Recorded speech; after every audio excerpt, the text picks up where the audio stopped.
1. It has finally happened. I have found an entitled person outside work in the wild. My wife, 25, and I, 30 and male, decided to be lazy tonight and go out to get food. I called to order pickup from a restaurant about 10 to 15 minutes away from home.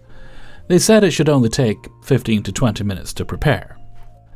My wife and I got ready pretty quickly and I drive over to the restaurant. This particular restaurant is mostly an eat-in type of place with people only driving to the window, mostly for pickup or to make orders, and come back several minutes later. So I pull around to the pickup window and gave the worker my card and paid. I must have gotten there a little early as the lady had told me it should only be about 5 minutes. She heads back in and I see her get on the phone, likely to take orders.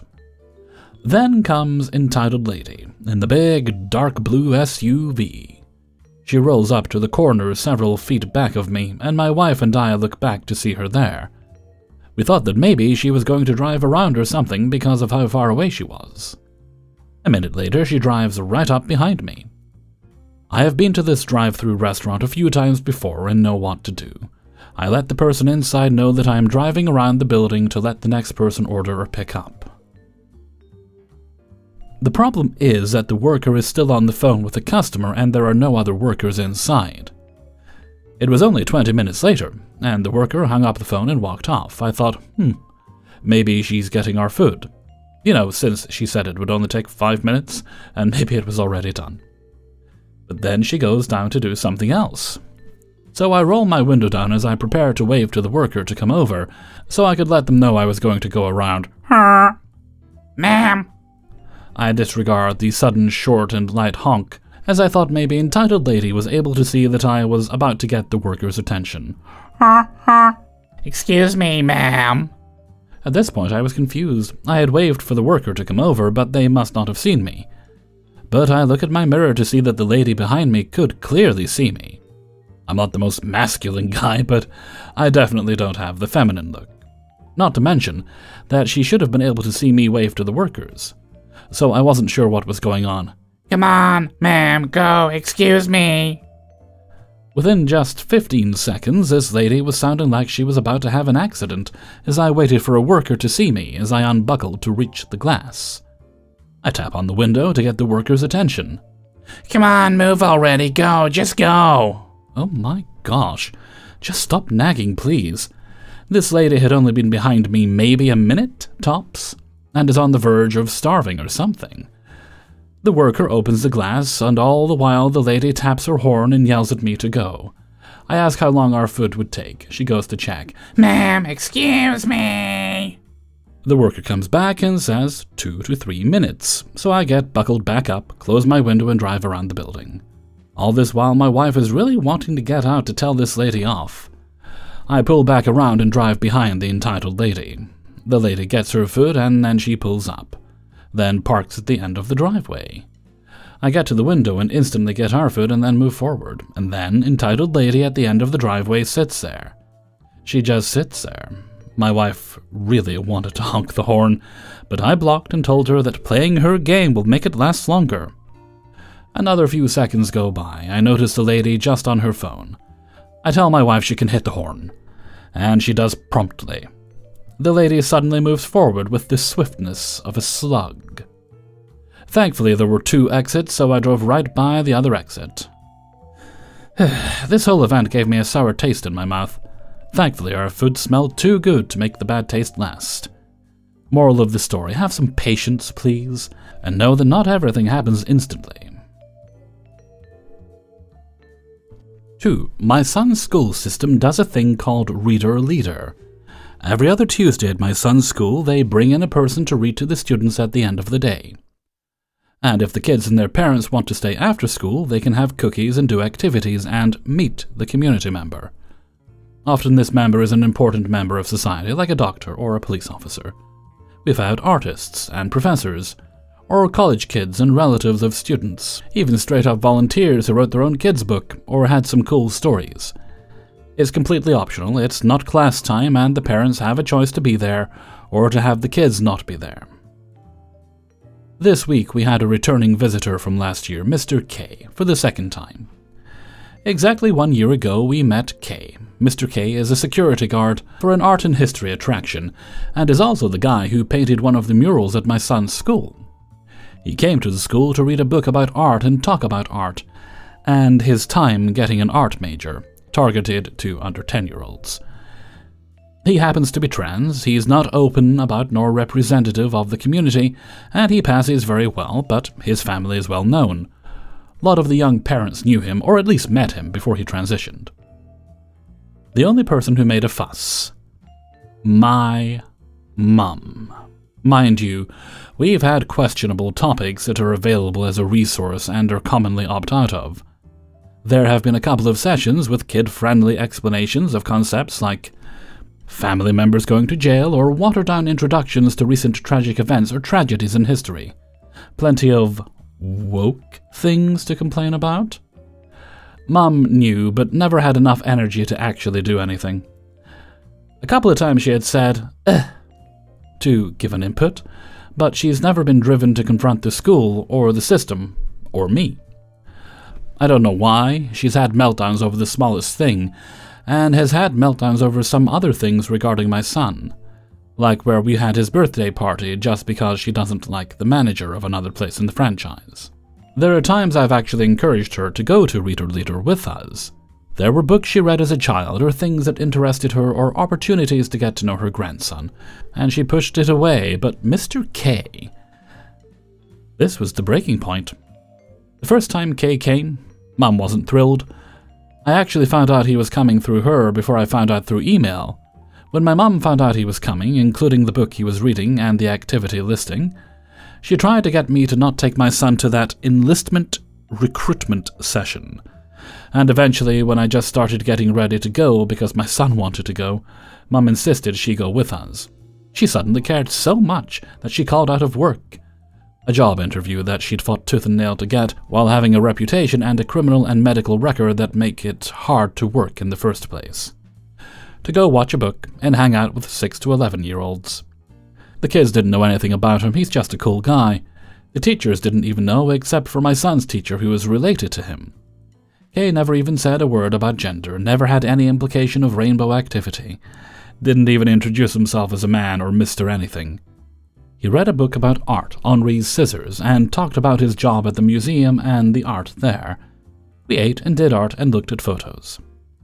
My mum was not impressed, of course.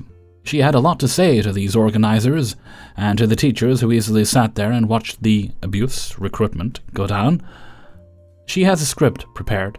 She pulled out a paper list of things she heard over the course of the hour that sounded gay or could be code, like the first letters of sentences spelling out acronyms, where you unscramble it or shift the alphabet around, it'll be a secret message.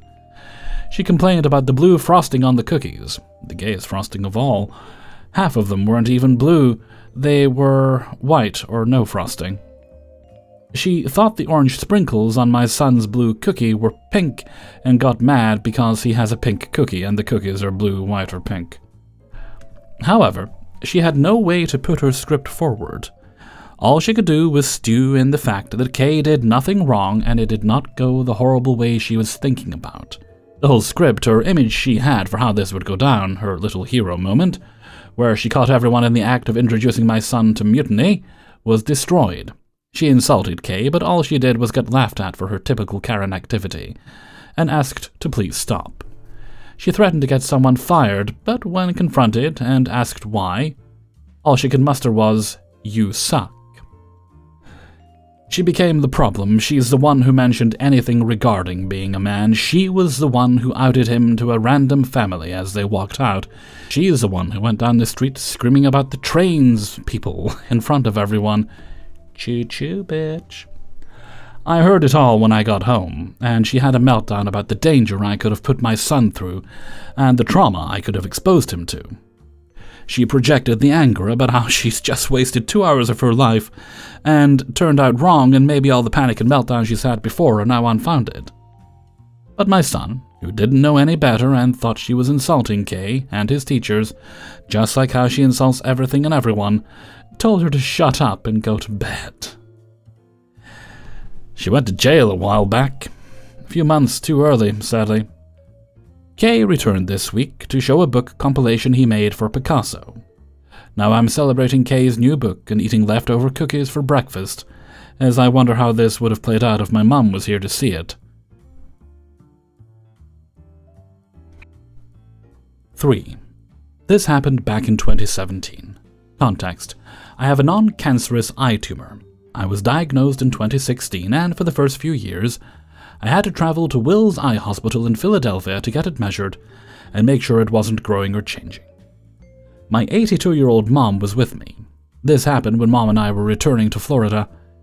Philadelphia is our hometown, and we love traveling there. Hoagies, cheesesteaks, no one fight about the best place, please, soft pretzels, Italian ice, breakfast at the Dutch Kitchen, and the Reading Terminal Market, ice cream at Bassett's, fresh fruit and veggies from Ivine Brothers. Yummy.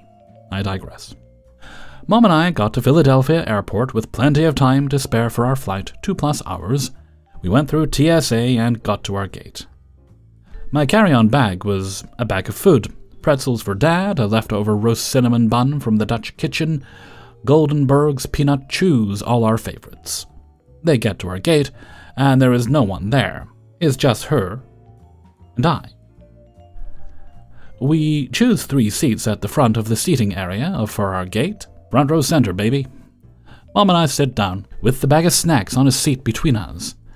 Again, there is not another soul in the gate area, not even a gate agent at this time. Mom says, basically, "Gotta go to the ladies' room, BRB," and takes off. I'm playing on my phone, reading the news, whatever, when along comes a Karen in the wild, and she sits down in my mother's seat. I look over, see it's not my mom, and I say, "Hey, I'm sorry, ma'am, my mom's sitting there." She makes a big, exaggerated show of looking around and says, "Well, I sure don't see her." I said she ran to the ladies' room, but we'll be right back. Karen rolls her eyes at me and says, "Fine, I'll sit there," and points to the seat that is housing our precious cargo. At that point, I literally laughed out loud. I said, "No, you're not sitting in the seat between me and my 82-year-old mother. There are plenty of other seats around here. You do not need to have any of these 3 that we are seated in." To which Karen says, "I'll speak to the gate agent about this," and stalks off to find a gate agent at another gate. Karen brings her back to our gate. Karen tried to bring her over to me, but the agent stayed at the podium. I couldn't hear what was being said, but Karen was gesticulating wildly, and I could see the gate agent giving her the palms down, calm down sign. I have no idea what was said, but Karen ended up coming back over and sitting in the seat directly behind me. I laughed again. Mom comes back, and I'm still laughing.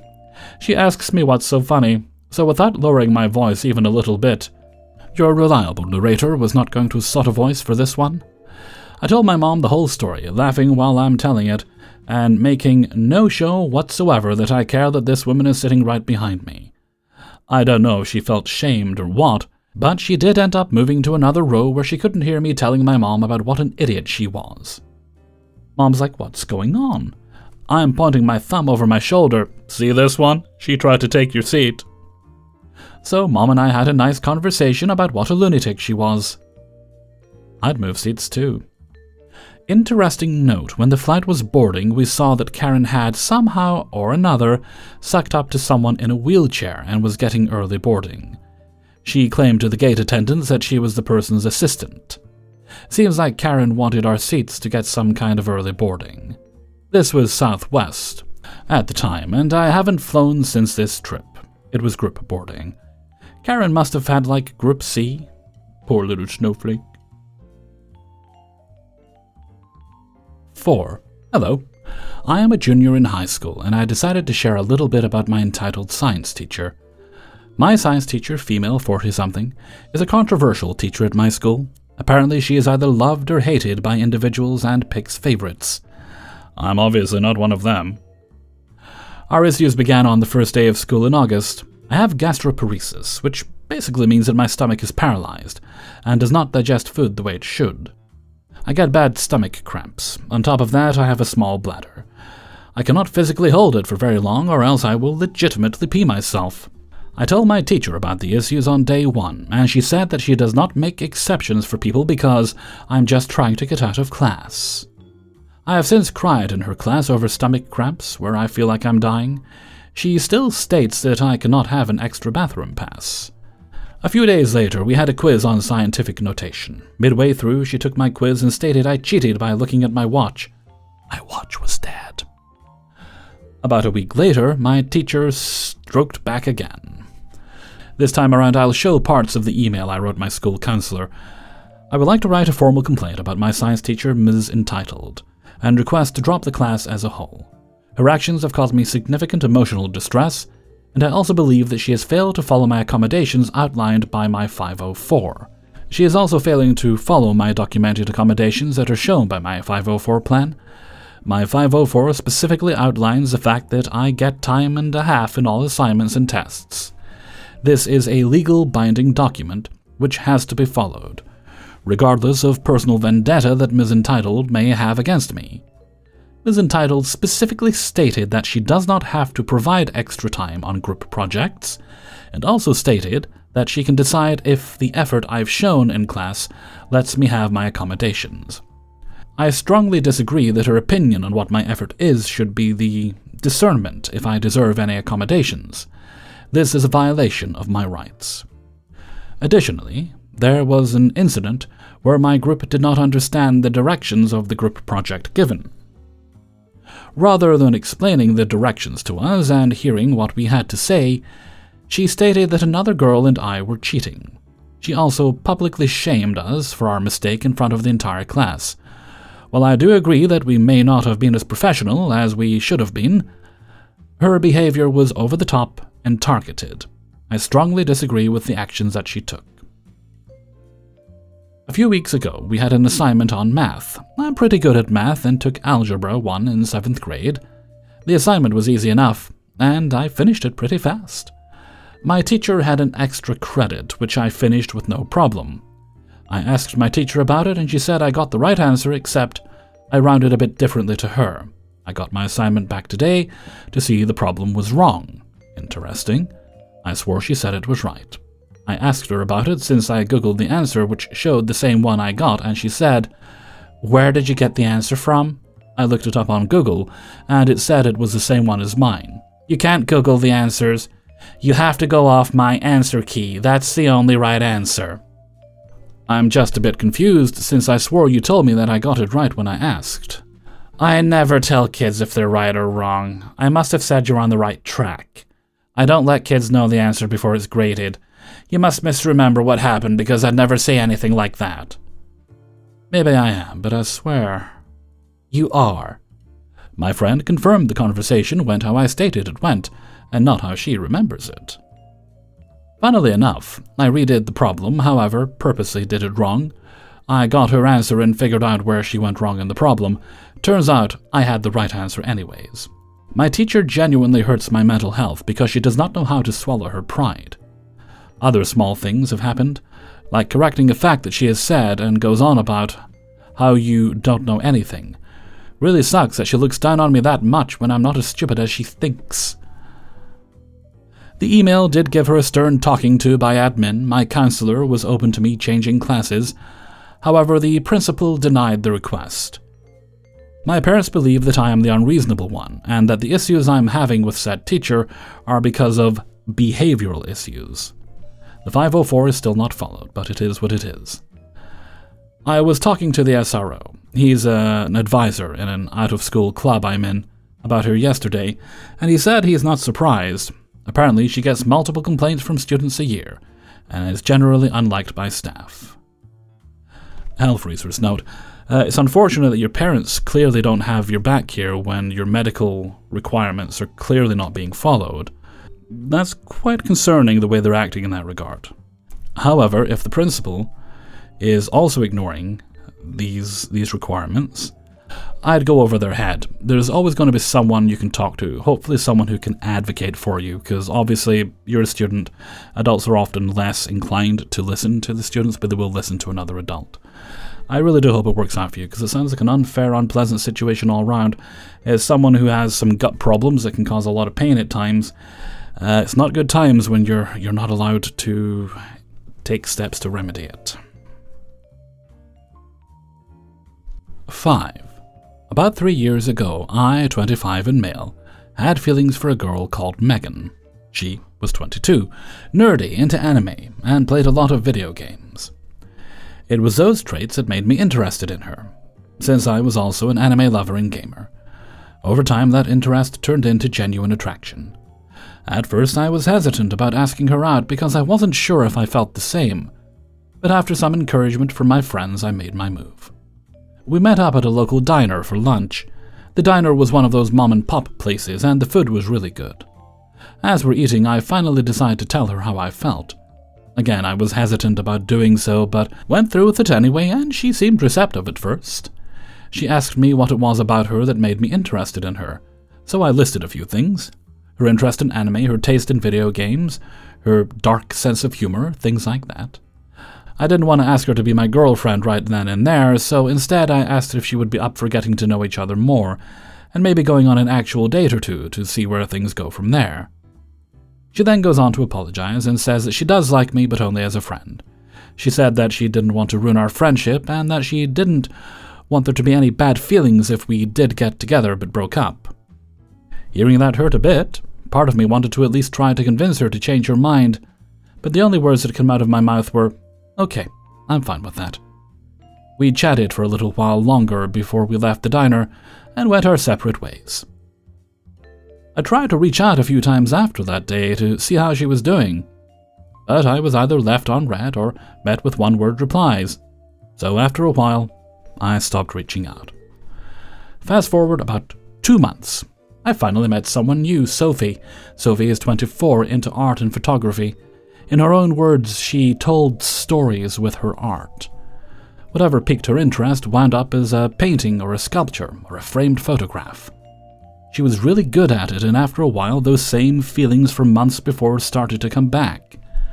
What I didn't expect was for her to feel the same way. I asked her to go on a date with me, and she said yes. Date nights became a regular thing until eventually we made things official. After our 7th date, I asked her if she would like to be my girlfriend, and she said yes. The next day, when I told my friends about it, they were stoked, since they were the ones that pushed me to move on and not let my rejection from months ago bother me. A week later, I'm sitting in my room reading a book when I get a messenger notification. I look and see that it's from Megan. I thought that this was kind of weird, considering the fact that she hadn't spoken to me in months. Out of curiosity, I opened the message. Her message was basically a short paragraph, talking about how, after having some time to think, she decided that she actually did want to be my girlfriend. Her message said that she had always had feelings for me and she was ready to give us a chance. Now things started to look even more weird. I mean, really? After all this time? All the one-worded replies and unread messages, now she has feelings? I took a screenshot of her message and sent it to Sophie. After that, I blocked Megan, and I thought that was the end of it. About 2 days later, Megan shows up to my house and she's extremely upset.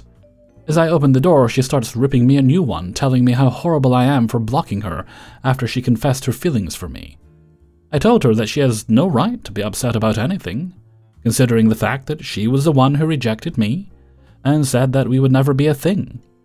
She then tries to guilt-trip me, asking me if her feelings for me meant anything. I then said, where were those feelings when I was single? I told her that she doesn't get to switch up now that she sees me with someone else, and then get upset with me for not going along with it. I told her to have a nice day, and then shut the door. Our friend group is divided on this, and I'm starting to question if I did the right thing or not. I was just a bit upset. I felt like she expected me to just ditch my girlfriend for her because she changed her mind. What do you guys think? Hey everyone, Hellfreezer here, and thank you very much for listening to Idiots in the Wild, episode 181. And thank you very much to everybody who allowed me to use their stories in this video. Before you go, please hit the like button and subscribe if you haven't done so already, and also support me on my Patreon page, which is linked in the description. An extra $1 a month really does help. Okay. No other business today, so let's move along to Hellfreezer's question of the day. And today's question is, what is your favorite form of ice? Do you like it cubed? Do you like it round? Do you like beads of ice? Do you like it crushed? Do you like those long ones you can get for going in water bottles that... And I mentioned to people I bought a couple of trays to make them so I could put them in my insulated bottles. Everyone thought I was going to choke to death on the ice. I'm too hot for that to happen. Let me know what you think in a comment below. And before we go, let's take a look at the answer of the day from a previous video. And this one comes from Idiots in the Wild 180, and it was about your favoritist ever comfort foods. And today's answer comes from... Hey, Derek Patterson. My comfort food is pretty simple. Sharp cheddar cheese cubes, multigrain crackers, and hummus. Usually spinach and artichoke or roasted red pepper. Thank you very much for your answer, Derek Patterson. That sounds very yummy. And before we go, we have a little birthday shout out to do. The birthday was actually on the 4th, but I already had those videos recorded when it came in. So let's see. Today's shout out goes to Doomgo76. I'm just going to call you Joseph though in the singing part. It works a little better. Hope you had an amazing day yesterday, and of course make sure you celebrate right through to the end of the year, because why not? You deserve it. We all deserve good times and happiness, especially in this miserable, miserable season. Or maybe you like Christmas. Yeah, no, I mean, everyone's got their thing, right? Before we go, I'd like to sing happy birthday to you. Happy birthday to you.